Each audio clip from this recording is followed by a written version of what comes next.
রাধে রাধে বন্ধুরা, অমৃত কথা বাংলা চ্যানেলের নতুন পর্বে আপনাদের সকলকে স্বাগত জানাচ্ছি। মা লক্ষ্মী দেবীর অশেষ কৃপা পেতে অবশ্যই কমেন্ট বক্সে লিখুন জয় মা লক্ষ্মী দেবী জয়। এই পর্বের বিষয় হলো 2025 সালে 1432 বঙ্গাব্দে অগ্রহায়ণ মাসের পূর্ণিমা মার্গশীর্ষ পূর্ণিমার পূর্ণাঙ্গ সময়সূচি, পূর্ণিমা তিথি কখন লাগছে কখন ছাড়ছে সবটাই জানবো এই ভিডিও থেকে। এর পাশাপাশি গঙ্গা স্নান ও সত্যনারায়ণের পুজোর বিশেষ সময়, তার পাশাপাশি আমরা জানবো অগ্রহায়ণ মাসে পূর্ণিমা দিন অর্থ সংকট থেকে মুক্তি পেতে সন্ধ্যাবেলার সময় করুন এই ছোট কাজটি। চালের পাত্রে রেখে দিন এই তিনটি জিনিস, সহজে মা লক্ষ্মীর কৃপা লাভ করতে পারবেন। কি রাখতে হবে চালের পাত্রে সেটাও জানবো এই ভিডিও থেকে। ভিডিওতে যাবার আগে অমৃত কথা বাংলা চ্যানেলটিকে অতি অবশ্যই সাবস্ক্রাইব করুন, লাইক করুন, কমেন্ট করুন, শেয়ার করুন, অধার্মিক নোটিফিকেশন ঘন্টাটি বাজিয়ে দেবেন। অগ্রহায়ণ মাসের শুক্ল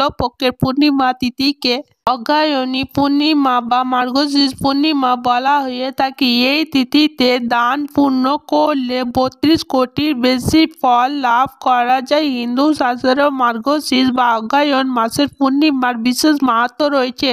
অগ্রহায়ণ মাসের বিশেষত মাহাত্ম্য রয়েছে। এই মাসে দান করলে অক্ষয় পূর্ণ পাত্র লাভ করা যায়। পাশাপাশি এই মাসটিকে কৃষ্ণ এবং ভগবান বিষ্ণুকে সমর্পিত। মার্গশীর্ষ মাসের শুক্লপক্ষে পূর্ণিমা তিথিতে ত্রিপুর সুন্দরী জয়ন্তী পালন করা হয়ে থাকে। মার্গশীর্ষ পূর্ণিমায় সত্যনারায়ণ পুজো করা, ব্রত কথা পাঠ করা অত্যন্ত শুভ। পাশাপাশি এই দিন ভগবান বিষ্ণুর বিশেষত আশীর্বাদ লাভ করা যায়। আবার এই দিন যদি গঙ্গা স্নান করা হয় তাহলে অক্ষয় পূর্ণ ফল লাভ করা যায়। পূর্ণিমা তিথিতে চন্দ্র পূর্ণত্বের পরিস্থিতিতে থাকে। মার্গশীর্ষ পূর্ণিমাকে মুখ্যধারী পূর্ণিমা বলা হয়ে থাকে। অন্য পূর্ণিমার পরিবর্তে অগ্রহায়ণ মাসে পূর্ণিমার দিন যদি আপনি স্নান এবং দান করেন তাহলে 32 গুণ অধিক ফল লাভ করতে পারবেন। মার্গশীর্ষ পূর্ণিমা তিথিতে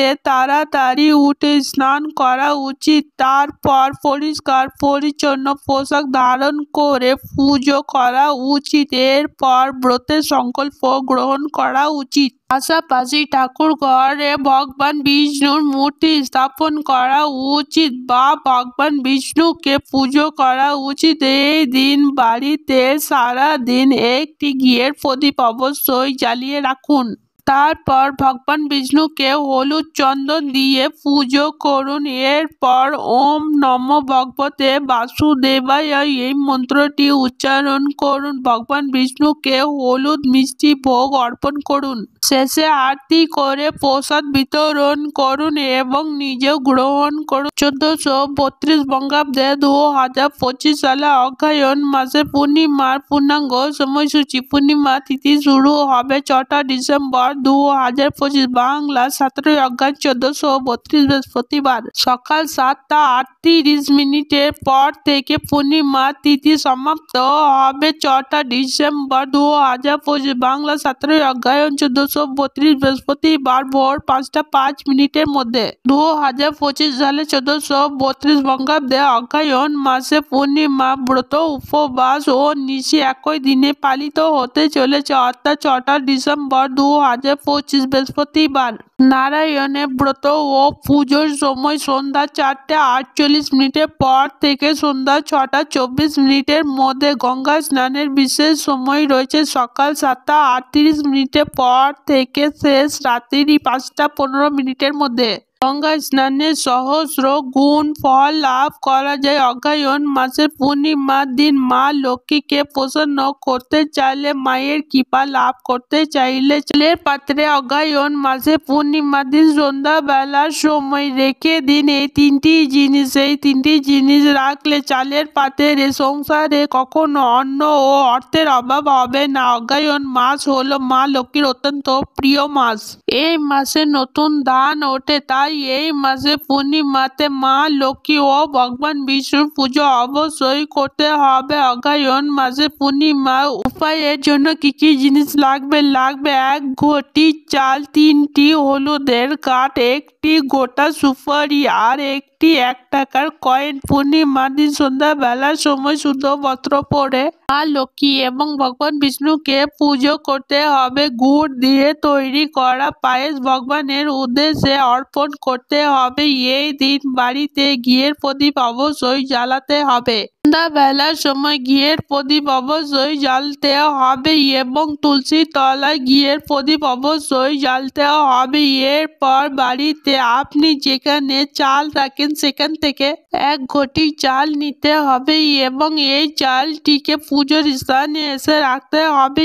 এরপর চালের মধ্যে 3টি হলুদের গাঁঠ, একটি সুপারি, একটি 1 টাকার কয়েন রাখতে হবে। ভগবান বিষ্ণু এবং মাতা লক্ষ্মী শ্রী চরণে ফুল অর্পণ করতে হবে। আসনে বসে 108 বার এই মন্ত্রটি জপ করতে হবে।